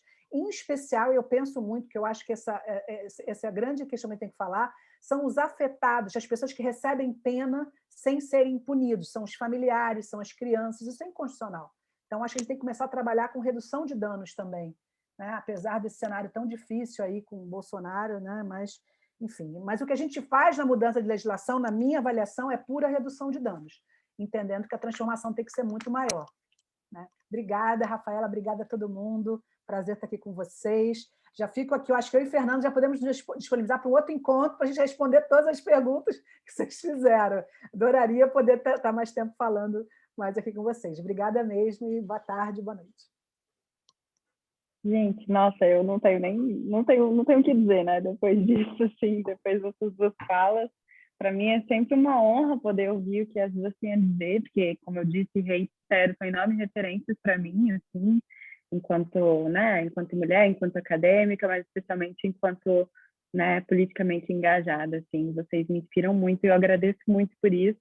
Eu acho que todo mundo que está aqui pode dizer o mesmo, foi muito enriquecedor poder passar esse momento com as professoras, e o NELB agradece a participação das duas também, e por mim a gente repete esse encontro para falar mais, mais sobre esses temas que são tão urgentes, né, e que ainda tem tão pouca gente falando sobre. Então, eu dou por encerrado esse painel e vou passar a palavra agora para a Alicia. Olá, professoras. Obrigada, Rafaela. Eu não sei nem dizer o quão feliz eu estou com o encaminhamento desse painel, foi incrível. Enfim, conseguimos trazer perspectivas muito importantes e, enfim, necessárias nesse momento. Então, eu agradeço muito por isso, por terem ocupado esse espaço, trazendo essas posições. E agradeço muito a todos vocês que estão aqui também com a gente, agradeço pelas perguntas e espero que tenhamos a oportunidade de retomar, inclusive, numa próxima, a discussão, porque, enfim, temos assuntos aí estendíveis até não ter mais. Então, muito obrigada a todas. Eu gostaria de passar a palavra agora para o presidente do núcleo, André Brito. Não sei se ele já entrou. A palavra é sua, André. Obrigado, Alicia. Boa tarde a todos e a todas. É um prazer estar com vocês aqui novamente. Cumprimentar as professoras Luciana e Fernanda. Agradecer por terem aceito o nosso convite nesse nosso quinto encontro. E espero que tenha sido um encontro muito produtivo e, pelo que recebi do feedback, tanto desse painel quanto dos outros, foi. Então, isso me deixa muito feliz e alegre. Esse ano, no nosso encerramento, nós vamos fazer um encerramento um tanto diferente, porque nós também estamos hoje aqui para fazer uma homenagem muito devida a uma das nossas associadas, que é a Riane, e a Riane Ruviaro. Ela faleceu em janeiro deste ano. E, enfim, não tenho certeza que a Riane, de alguma forma, representa tudo aquilo que nós, durante esses 2 dias, trabalhamos aqui, né? De uma pessoa, de uma mulher que dedicou parte da sua vida à luta pelas mulheres em várias organizações, de luta pelo direito das mulheres, de minorias e de outras causas. E nesse sentido, nós, no NELB, achamos que seria importante poder homenageá-la nesse nosso encontro. Então, nós fizemos um breve vídeo que nós queríamos passar aqui. Desde já, eu queria agradecer a família da Riane, que está aqui conosco hoje, agradecer a sua mãe, a senhora professora Elvanir Ruviaro, e pedir, então, para a Leandra, que está nos ajudando aqui na parte técnica, que possa colocar o nosso vídeo em homenagem a Riane.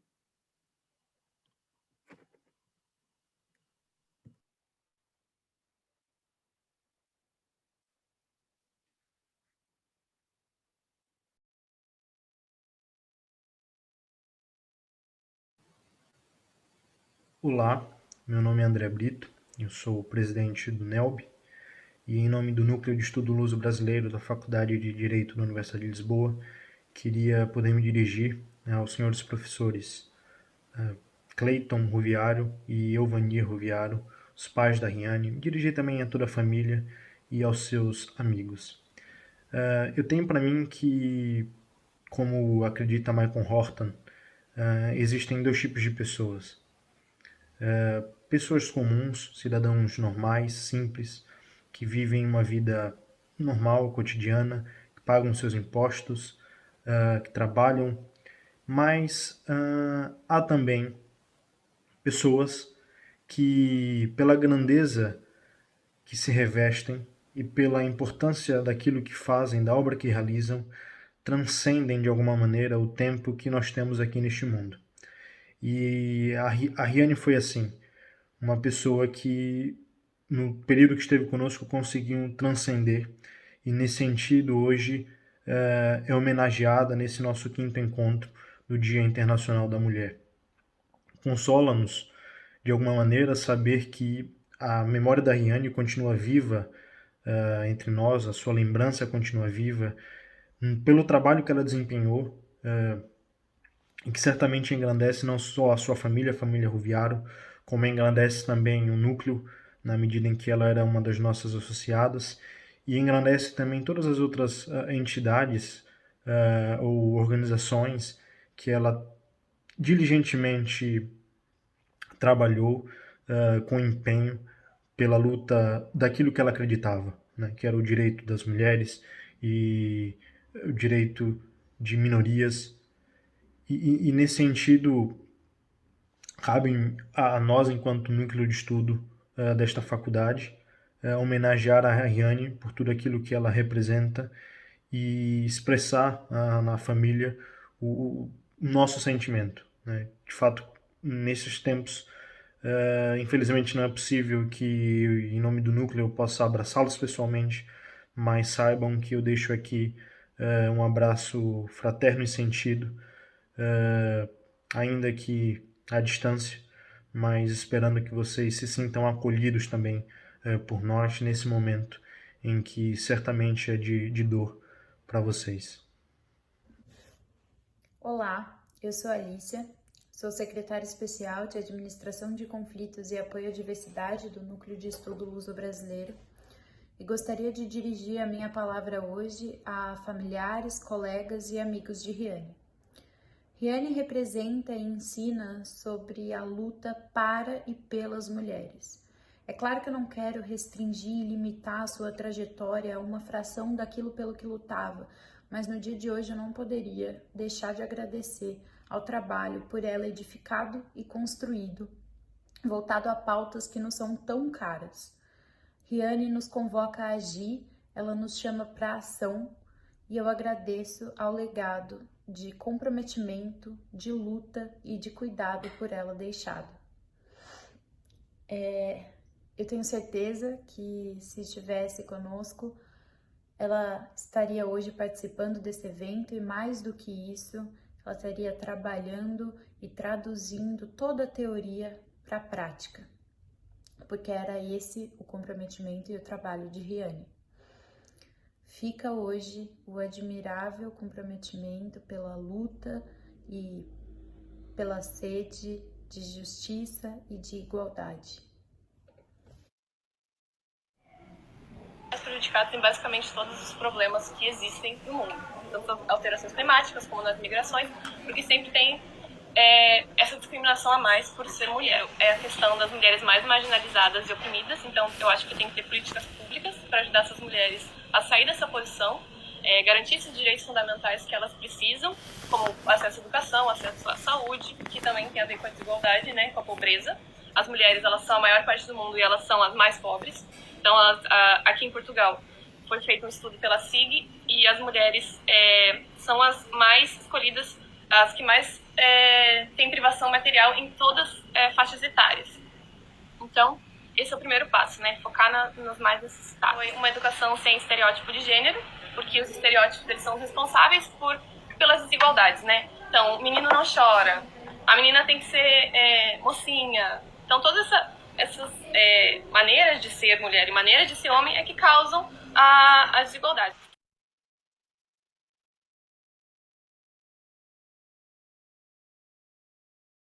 Essa é a nossa pequena homenagem à Riane, é muito singela. Nós tivemos a oportunidade de ouvir agora uma fala dela durante uma entrevista ao público, e nesse sentido gostaria de convidar a todos a 1 minuto de silêncio em sua homenagem.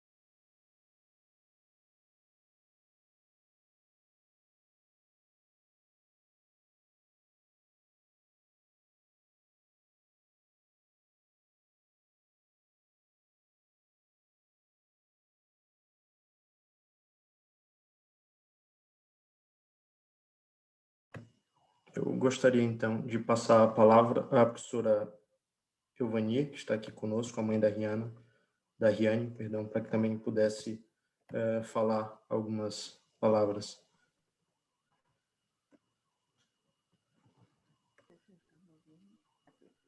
Olá, professora, nós não conseguimos ouvir a senhora. Agora sim? Agora nós ouvimos.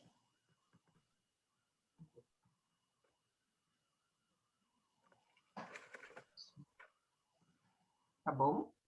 Estão Agora me ouvindo? Sim, estamos ouvindo a Então senhora. tá, assim, bastante emocionada. Difícil esse momento, mas eu queria agradecer muito a todos vocês. Essa linda homenagem que vocês fizeram, esse reconhecimento da luta, da pesquisa, da dedicação que a nossa filha Riane buscou na luta pelas mulheres. A vocês do Núcleo de Estudos Luso-Brasileiros, a Faculdade de Lisboa, e a todos e a todas que proporcionaram o crescimento da Riane, a nossa gratidão.